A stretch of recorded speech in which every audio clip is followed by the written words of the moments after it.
Você já pensou como que a Bíblia chegou até os dias de hoje? Desde quando ela foi escrita, milhares de anos atrás, até chegar na sua mão? Então senta aqui em volta da nossa fogueira e vamos falar sobre isso.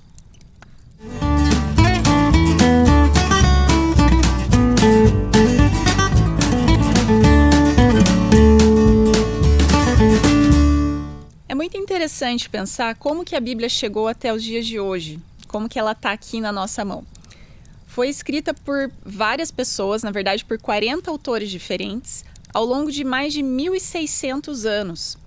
Então é importante e interessante a gente entender como que esse texto ele foi se conduzindo e como que Deus foi conduzindo esse texto para que ele chegasse de maneira íntegra e fidedigna até os dias de hoje, porque a gente lê esse livro e baseia a nossa vida e muitas religiões são baseadas na Bíblia. Então vamos entender um pouquinho de como que ela foi escrita ao longo desses 1.600 anos, aproximadamente, e como que ela chegou até hoje e se a gente pode confiar na maneira que ela foi sendo passada e transcrita e como a gente tem ela hoje e lê ela hoje.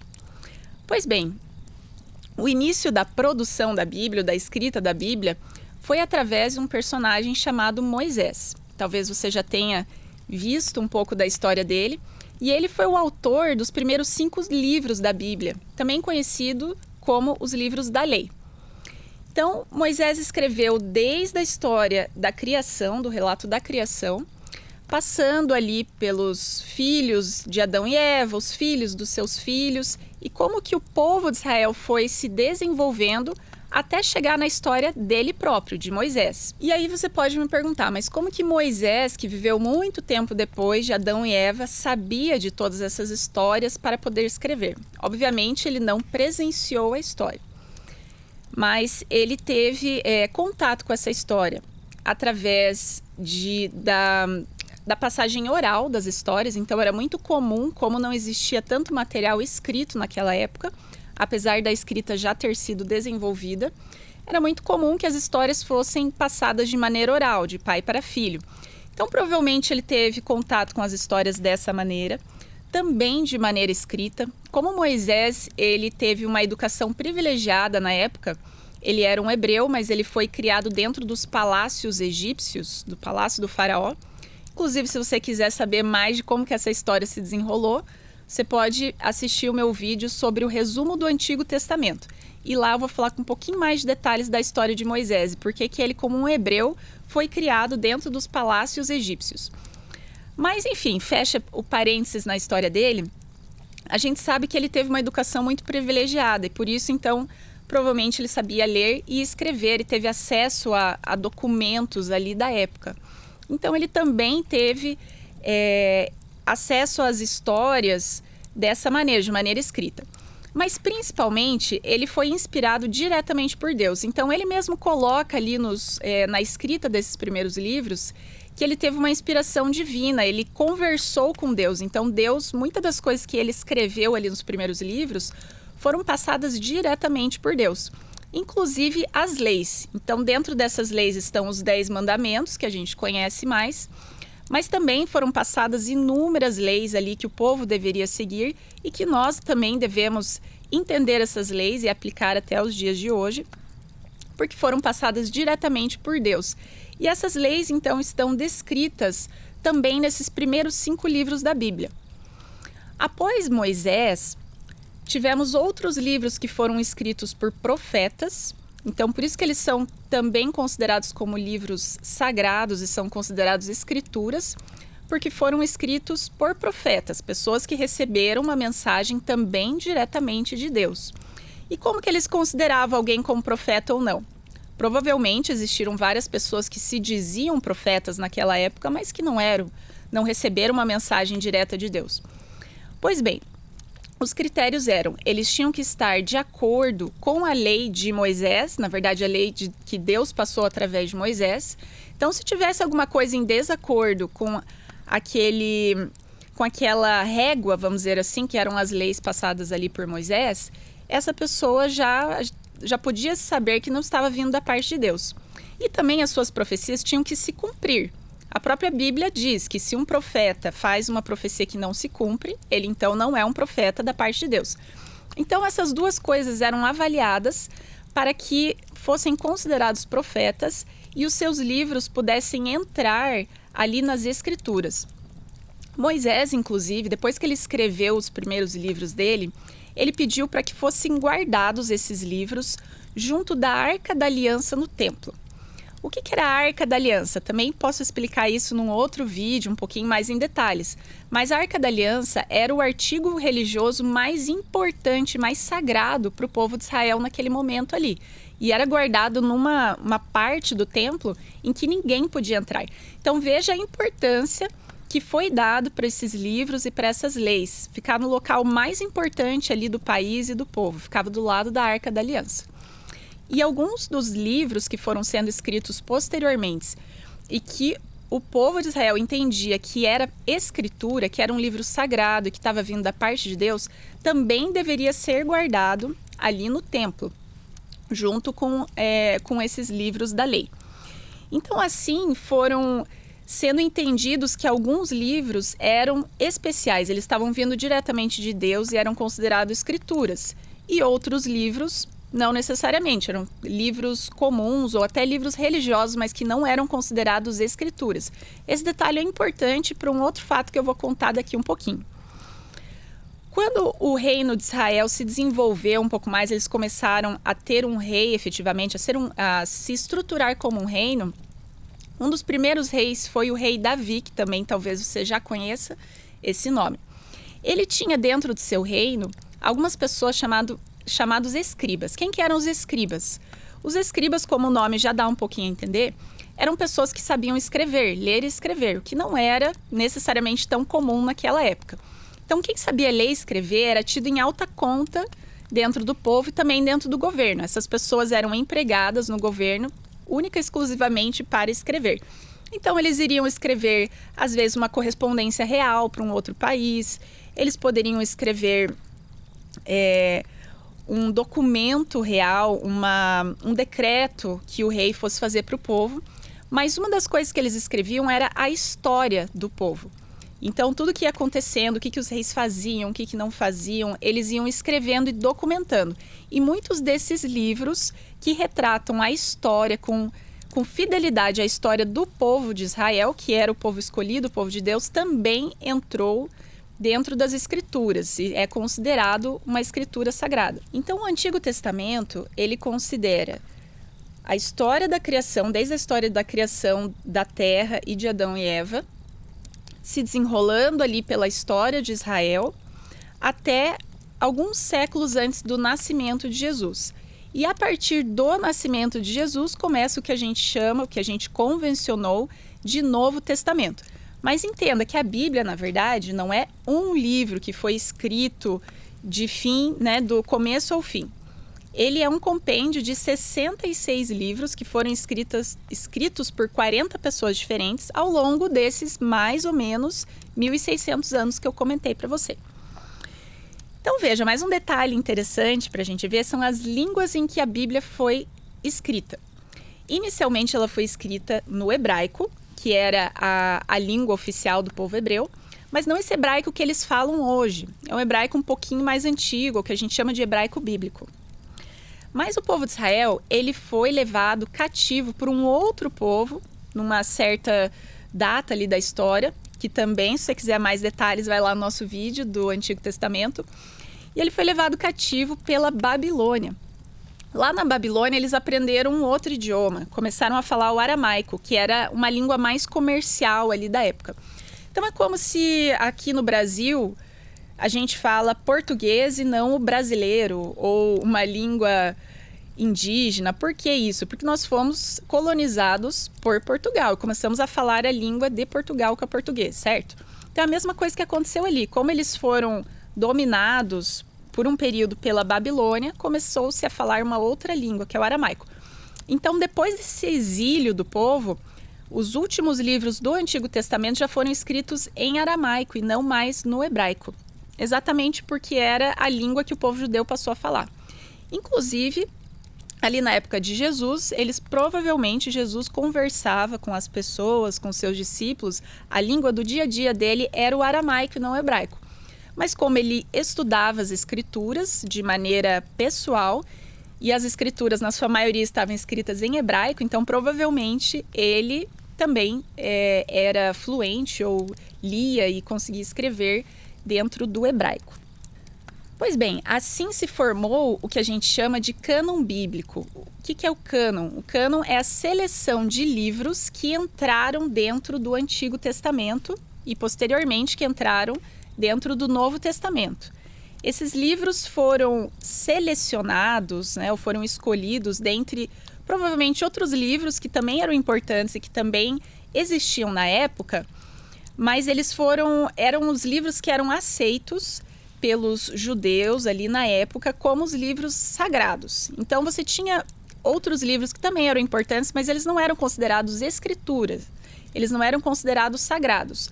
Por quê? Porque eles não tinham, às vezes, uma associação profética, não foi um profeta que recebeu uma mensagem direta de Deus para escrever, ou era um livro que não estava 100% alinhado com a lei de Moisés, ou a lei de Deus passada através de Moisés, que era a base ali para saber se algo estava certo ou se estava errado. E com o tempo eles foram compilando melhor quais que seriam os livros que entrariam no cânon bíblico. Inclusive, antes mesmo de Jesus vir e do Novo Testamento começar a ser escrito, esses livros do Antigo Testamento já tiveram a sua primeira tradução. Você sabia disso? Eles foram traduzidos para o grego. Por quê? Porque muitos judeus moravam em locais que falavam grego. Então, os judeus, ao longo da história, eles foram espalhados por diversos países. E um dos países em que tinha uma grande colônia de judeus era o Egito. E esses judeus falavam o grego, e não mais o hebraico e nem o aramaico. Então, como que eles iam ter acesso às escrituras se as escrituras estavam no hebraico e no aramaico? Então, tinha que ter essa tradução. Então, o próprio rei ali do Egito encomendou, porque ele também achou interessante que tivesse uma cópia dos livros sagrados desse povo que estava em grande número no seu país, e ele queria preencher a sua biblioteca, a Biblioteca de Alexandria, que talvez você lembre dos livros de história, dessa menção à biblioteca, em que ele queria ter um livro de cada coisa. Eles valorizavam muito a sabedoria dentro da cultura grega, que foi a cultura que dominou o mundo por muito tempo. Então, eles encomendaram uma tradução da Bíblia. Na verdade, eles encomendaram uma tradução de vários livros que eram sagrados ou livros religiosos para os judeus.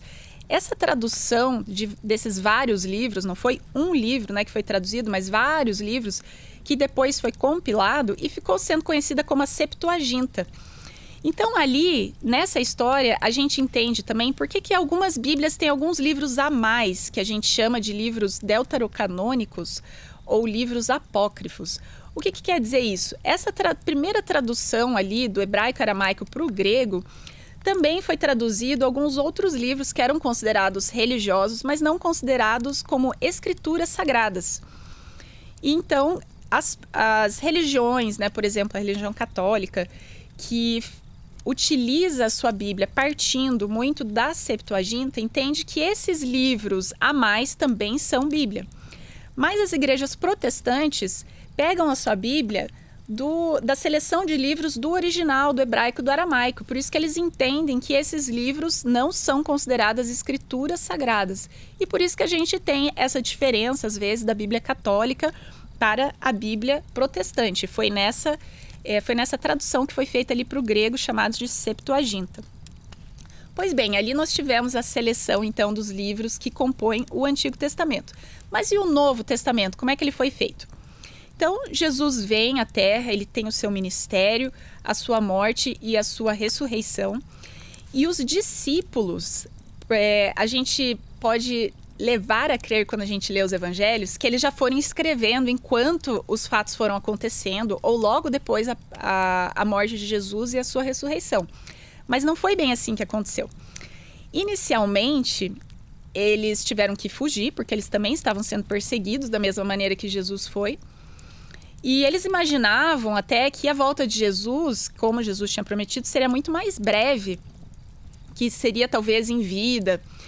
E com o tempo, eles entenderam que eles deveriam escrever e deixar para as igrejas, também para outras, para as próximas gerações, a história de tudo que eles tinham visto. Então, eles começaram a escrever os testemunhos daquilo que eles tinham acompanhado da vida e do ministério de Jesus.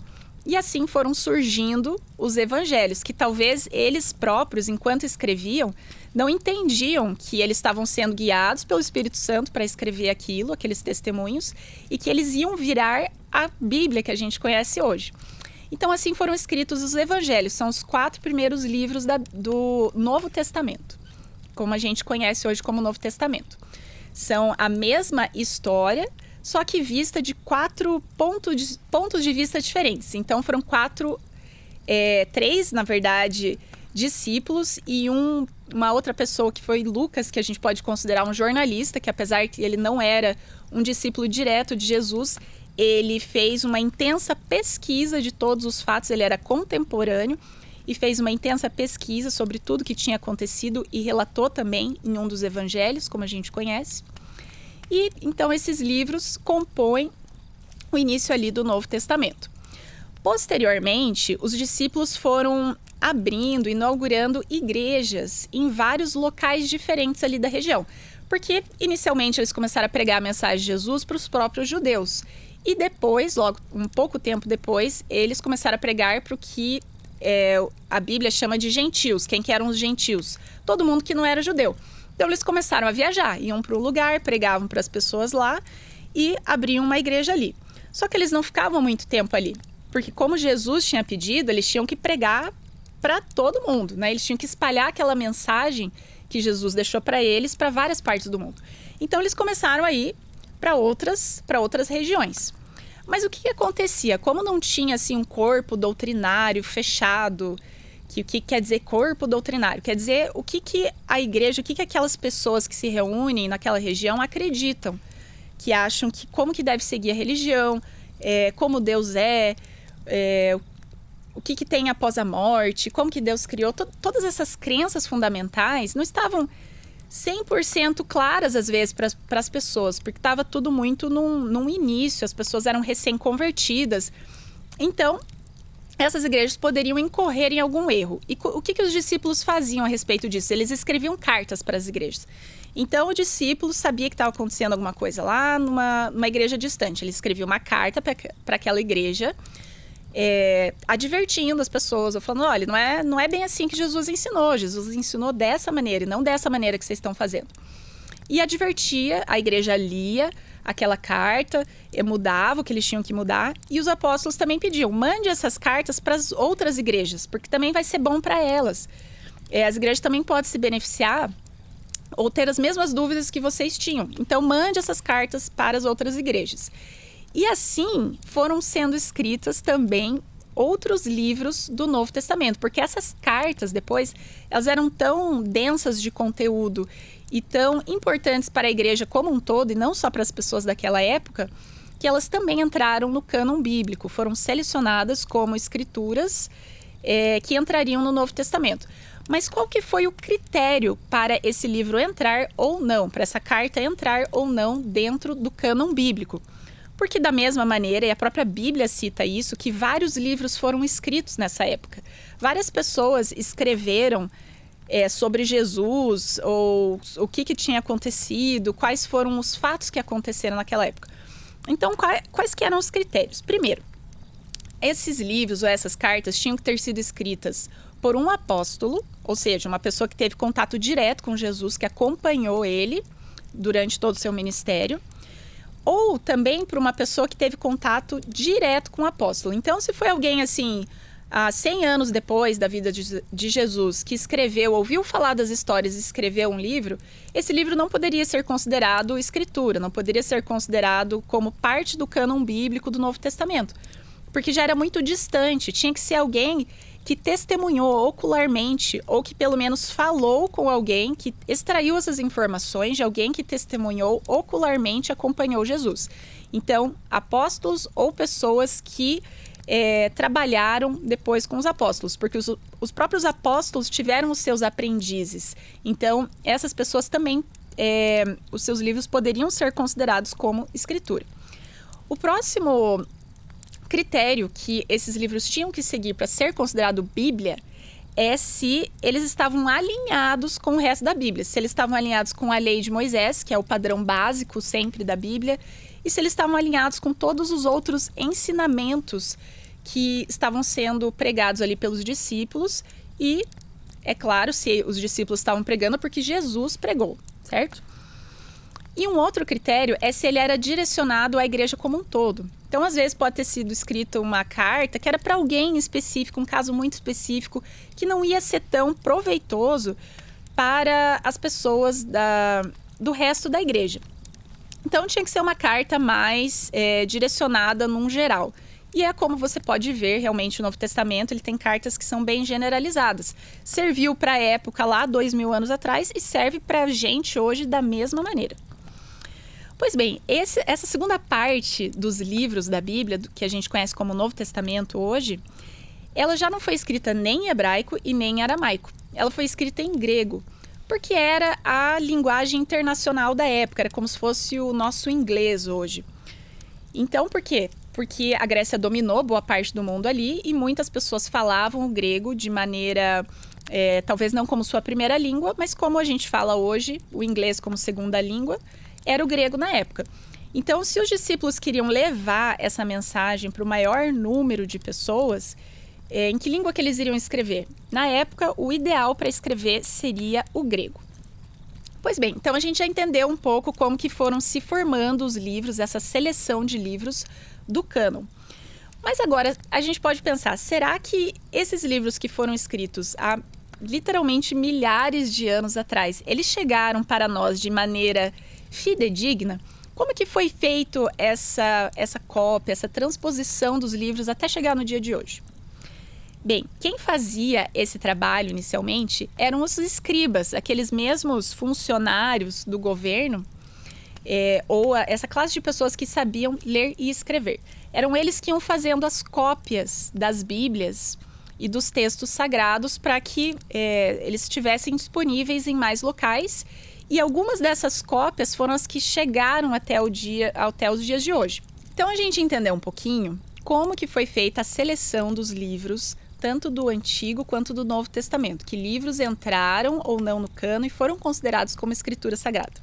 Para não ficar muito longo esse vídeo, a gente vai dar um cortezinho aqui e eu vou continuar no próximo episódio falando um pouquinho mais sobre como que como que os livros da Bíblia foram copiados ao longo da história, se a gente pode confiar que o texto que a gente tem hoje é o texto original e também como que foram feitas as traduções para o português.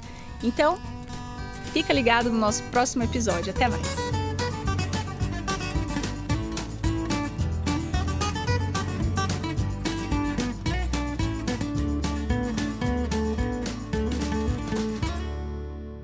Tanana.